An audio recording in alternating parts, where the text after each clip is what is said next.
مسائل تو بہت ہیں، لیکن ابھی ایک تحریر نظر سے گزری، حالانکہ بہت پہلے بھی وہ تحریر نظر سے گزرتی رہی ہے، لیکن بڑا افسوس اور ڈر لگتا ہے کہ آج کی اس بھاگتی دوڑتی دنیا میں، اس پرآشوب دور میں، جہاں انسان کے اپنے جیب و گریبان بھی محفوظ نہ ہو اور گھر گھر میں عریانیت اور کافریت نے پیر پسار رکھے ہوں، وہاں ہمارے جو بوڑھے حضرات ہیں ان کے اندر بھی یہ تمیز ختم ہوتی جا رہی ہے دن بہ دن، معاف کیجیے گا، کہ ہمیں کیسے رہنا چاہیے۔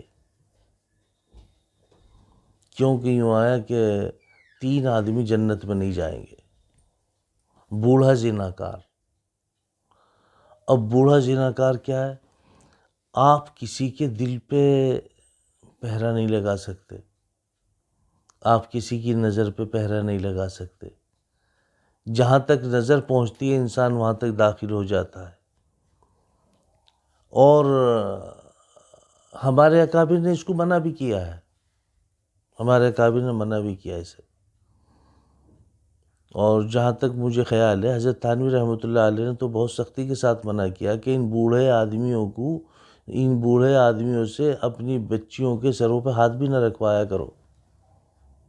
محرم اور غیر محرم بھی ہے، محرم اور غیر محرم کا بھی ہے، اس کا بھی تو تقاضا ہے، آپ کو سوچنا چاہیے۔ کیونکہ یہ جو بوڑھے لوگ ہوتے ہیں، آپ کسی کے دل پہ کیا پہرا لگائیں گے؟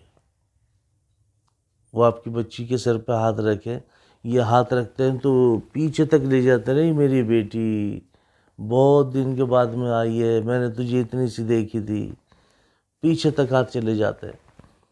اسی طرح سے بعض اوقات یہ ہماری بچیاں تو نہیں سمجھ پاتی ان باتوں کو، ان کو تو یہ پتہ ہے کہ ہمارے بزرگ ہیں، ہمارے ابا کے ملنے والے ہیں تو ہمارے ابا ہیں، اور بعض مرتبہ یہ بزرگ جب ہاتھ پھیرتے ہیں، ارے میری بچی، تو یوں سامنے تلک ہاتھ لاتے ہیں اور نیچے تک لے جاتے ہیں، میری بچی کتنی بڑی ہو گئی ہے، میں نے تجھے اتنا سا دیکھا تھا، تو میرے پاس کھیلتی رہتی تھی۔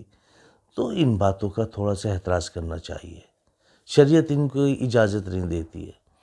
جو بچہ نابالغ ہے، آج آپ کے پاس میں آنا جانا اس کا شروع ہو گیا ہے، 9 سال کی عمر اگر ہو گئی ہے تو بس اب آپ اس سے پردہ کریں، آپ اس سے پردہ کریں۔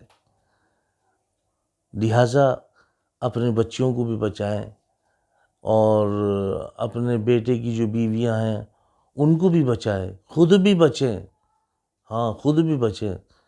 والدین کا ہاتھ سر پہ ہونا چاہیے، والدین کا ہاتھ سر پہ ہونا چاہیے۔ جہاں اسلام ایک گھر میں، یعنی ایک کمرے میں بالغ بہن بھائی کو اجازت نہ دیتا ہو، وہاں آپ اتنی ذمہ داری کے ساتھ اور اتنے سینہ سپر ہو کے ایک دوسرے بزرگ سے اپنے بچوں کے سروں پہ ہاتھ رکھوائیں، یہ کہاں کا طریقہ ہے؟ تو میں تو آپ کو سمجھا سکتا ہوں، بہرحال آپ خود سمجھ رہے ہوں گے میری باتوں کو، بہرحال ایسا نہیں ہے کہ آپ نہ سمجھ رہے ہوں، تو اس کا تھوڑا سا دھیان رکھیں کہ سروں پہ ہاتھ رکھوانے کی کوئی ایسی ضرورت نہیں ہے۔ ہاں اگر سر پہ ہاتھ ہی رکھوانا ہے، کوئی آپ کے بزرگ ہیں جن سے آپ کے اصلاحی تعلق ہے، تو بس اتنا کافی ہے۔ اور ہمارے شیخ فرماتے ہیں کہ اگر خواتین بیعت ہوتی ہیں تو بھئی آج کل موبائل سے باتیں کر رہے ہیں لوگ، موبائل سے ان کی باتیں سن لیا کرو، ان کی کیا مجبوری ہے، کیا پریشانی ہے، جو ان کو اذکار بتانے ہیں وہ موبائل پہ۔ لیکن میں سمجھتا ہوں کہ ان سے بھی راہیں کھلتی ہیں، موبائل سے بھی راہیں کھلتی ہیں۔ ٹھیک ہے، آپ کا کسی بزرگ کے ہاں جانا آنا ہے تو خاموش مزاجی کے ساتھ ان کی نصیحتیں سنا کریں اور ان کی بتائی ہوئی نصیحتوں پہ عمل کیا کریں، یہی آپ کے لیے کافی ہے۔ اور کہیں ادھر ادھر آپ کو جانے کی ضرورت نہیں ہے کہ آپ کو کہیں جانا لازمی ہی ہے، کیونکہ آپ کے شوہر آپ کے ساتھ میں ہیں، آپ کے والد ہیں، آپ ان سے زیادہ تعلق رکھیں۔ اور مرد حضرات کی ذمہ داری ہوتی ہے کہ وہ دین کی باتیں اپنی اہلیہ کو سنائیں، سکھائیں، وہ باہر سیکھیں اور اپنی اہلیہ کو سکھائیں۔ لیکن آج کا بڑا عجیب دور ہے، کہ مزارات پہ خواتین کا بہت زیادہ جانا آنا ہے، اور بھی بہت سی ایسی جگہیں جن کا میں نام لینا نہیں چاہتا، وہاں آج ہماری مسلمان بہنیں جا رہی ہیں۔